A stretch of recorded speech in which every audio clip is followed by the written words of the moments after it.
hali bunaqangi narxda bunaqa kvartiramizni qo'ymaganmiz hali o'rtoqlar. Bardan qo'lga kelganmiz.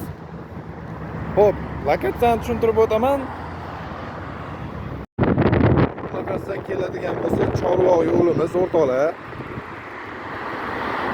Xo'p, bu yerga pastga tushadigan bo'lsak, rohat postimiz bo'ladi. Yo'lni bo'yida joylashgan 7 etажkali dom. Xo'p, o'rtoqlar, 7 etажkali domning 3-etajda joylashgan kvartiramiz. Hozir sizlar bilan batafsil ichkaridan ko'rib o'tamiz.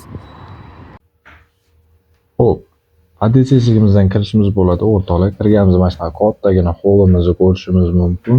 Kattagina razmerda xonalar ketma-ketligi. Sizlar bilan birinchi xonamizni ko'rib o'tamiz.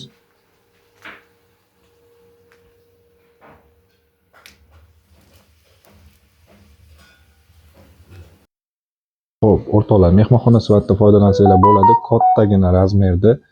Ikkinchi xonamizga keladigan bo'lsa, kuxnya qilishgan ekan.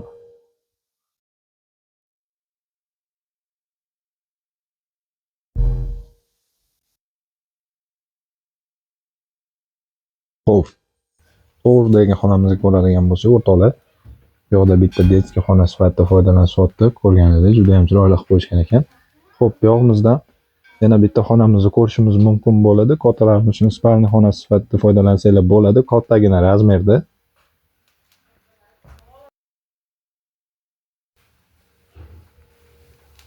Xo'p, bu yog'imizda ham kattagina hol sifatida o'rtoqlar.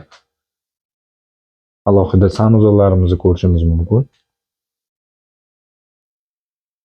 Kvartiramizni narxi keladigan bo'lsa, egalari startiviy $50,000 narxi tushyapti. Kvartiramizni ko'rganlaringizdek, holati yaxshi, sredniy remontda turibdi. Kirib yashasanglar bo'ladi o'rtoqlar. Menimcha bu lokatsiyadan bu narxda hali kvartira qo'ymaganmiz. Pastda egalari raqamini qoldiramiz, bog'lanib baraka qilishinglar mumkin. Lokatsiya Telegram kanalda.